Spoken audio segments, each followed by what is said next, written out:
kapuso, nagmalang puso ni atong nilabayng nga Sabado ang first ever GMA Thanksgiving Gala. Nagkadayang personalidad o kapuso stars ang misalmot sa maong event. Wala sab nagpaulahi ang representante nato sa GMA Regional TV. Maong karong buntaga to share their experiences sa GMA Thanksgiving Gala at umakauban si Miss Cecille Castro from GMA Cebu Station and Loufer De Leon from GMA Dagupan Station. Mayong buntag, Loufer and Cecille. Welcome sa At Home with GMA Regional TV. How have you been, guys? Kumusta ang morning nato? Hi, John D. Magandang umaga. Maayong buntag sa mga kapuso natin dyan sa Mindanao. And thank you for having me here sa At Home with GMA Regional TV. Mayong buntag, Jandy. Mayong buntag sa Tibuok, Mindanao. Ilabi na sa mga parente din ha sa Davao, mga kibod. Hi, kaninyong tanan. Thank you for having us. Mindanaoans are very happy that you guys raised the banner of GMA Regional TV so well during the GMA Thanksgiving Gala. How do you feel, guys, na nabigyan kayo ng opportunity to be part of this event? Oh yes, John D. Alam mo, like many other fans who were very excited to see what their favorite kapuso artists will wear at the GMA Thanksgiving Gala, ibang level ng excitement ang naramdaman ko rito. At of course, may kaba. Kaba in a sense na baka may mamiss out akong other important personalities and happenings sa red carpet. And I was extremely proud and happy sa experience ko na ito. And ayun, I was excited to bond again with our friendly and brightest kapuso artists that night. It was quite overwhelming, yet very exciting at the same time, lalong-lalo na nung nag-interview na kami sa mga artists natin because it's been a while na nag-Zoom interviews lang tayo for our morning shows, di ba, sa regional TV. At eto, iba, kasi face-to-face talaga, nakakapanibago, but at the same time, it's a good opportunity that we are moving forward from the pandemic and to be able to be reunited as well sa mga mentors and friends ko sa news and public affairs. So it's really good to see Tita Mel, Atom Araulio, Rafi Tima, and many, many others. Siyempre, to give light to our kapuso viewers, ano ba talaga ang main purpose o main objective ng event? Yes, John D. Alam mo, ang ating home network, GMA, hosted this grand GMA Thanksgiving Gala with all the artists of the network and its executives and partners last Saturday. Part ito ng ating celebration ng 72nd anniversary dito sa GMA. And of course, yung beneficiary natin for the gala night was to come up with funds, no, to build classrooms para sa Magallanes Elementary School sa Limasawa, Southern Leyte. You all know, no one was spared sa bagyong Odette dito sa Eastern at sa Central Visayas. So, quite it was a night filled with glitz and glamour, but it was also a night with a purpose. Also, hindi rin kayo nagpakabog sa aurahan during that night with the theme Old Hollywood Glam. You guys look so good. Ano ba ang preparations niyo dito? Well, ako siguro, syempre, ang challenging is to prepare your outfit, diba? So aside from preparing my style and look, with the help of my designer friend from Alamino City, Pangasinan, na si Jason Potencion, I also exert a lot of effort in maintaining a fit and healthy body for the gathering. Kailangan talaga mag-maintain ng weight and you also have to maintain really good skin, no? Skincare talaga aside from the preparations of my evening gown from Wendell Cosido and my accessories then from a Cebuano accessory designer na si Mark Chavez of Shandar. So, daghang salamat.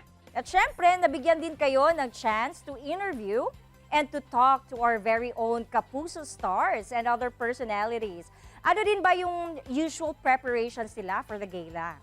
Yes, alam mo, John D, ilan sa mga nakakwentuhan ko, no, who shared their preparations for this milestone event, talagang they put their own vision and personality to come up with the best fashionable outfits created by top designer. The theme for the gala kasi was Old Hollywood Glam. So karamihan sa kanila chose some Hollywood icons that they look up to and came up with a look that embodies their style and fits their personality at the same time. And it's also nice to see Cebuano designers na binihisan din nila ang mga kapuso stars natin like Vanya Rumoff, who dressed up Jasmine Curtis Smith and Gabby Garcia, as well as Eastern Visayas-born designer na si Michael Cinco, the one based in UAE. Sila Carla Abellana naman, Miguel Tan Felix, Mark Bautista. Wow, like amazing that to see Cebuano-made gowns on the gala night. Syempre naman, we don't want to miss the chance to ask you guys. Since iba yung feeling kung nandun, kung sino ang nag-stand out and head turner, yung talagang tumatak para sa inyo. Of course, with some glitter elevating their overall look. And they chose to channel some blast from the past with their looks. Actually, lahat sila talaga magaganda at pinaghandaan ito. Si Rian Ramos, as she wore a mix of sheer fabric and sparkling beads. Isa rin si Sanya Lopez, who took home the Sparkle Star of the Night Award for Female.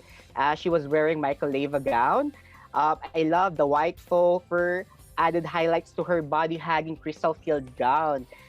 For male naman, for me, si Miguel Tan Felix, who gave a twist to Al Pacino's V neckline moment in Scarface with his beaded Michael Cinco creation. Actually, John, ang dami nila, lahat talaga sila. They all sparkled. Grabe. Kaya lang, syempre, I also have my own personal picks, di ba? Unang-una na dyan, ang paborito kong si Alden Richards. Kahit ano naman talaga yung suot niya, babagay sa kanya.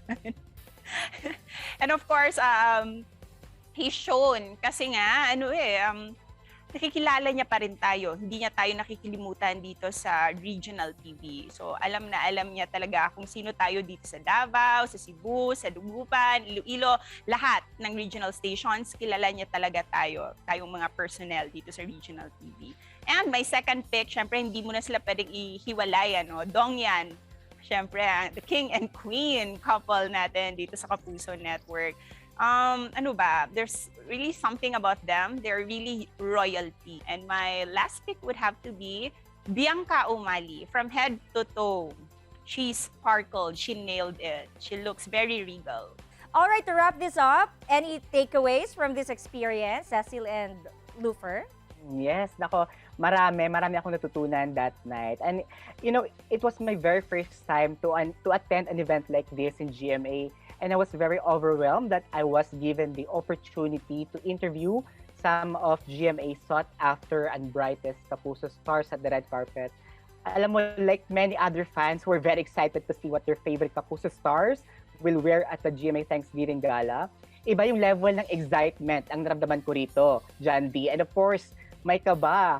Kaba in a sense na baka may ma-miss out akong other important personalities and happenings at the red carpet. But, my personal takeaway is that preparation is very important talaga. It was really such a fun night to be working alongside with you, Loufer. So, daghang salamat sa'yo.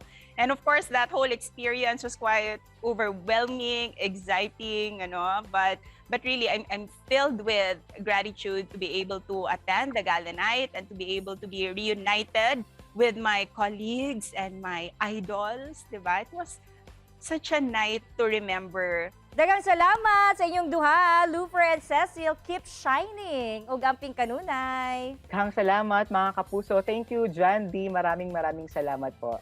Thank you, Miss Cecille. Thank you, Loufer. Daghang salamat, John D. O daghang salamat kaninyo din hatanan sa Mindanao. Amping mo kanunay.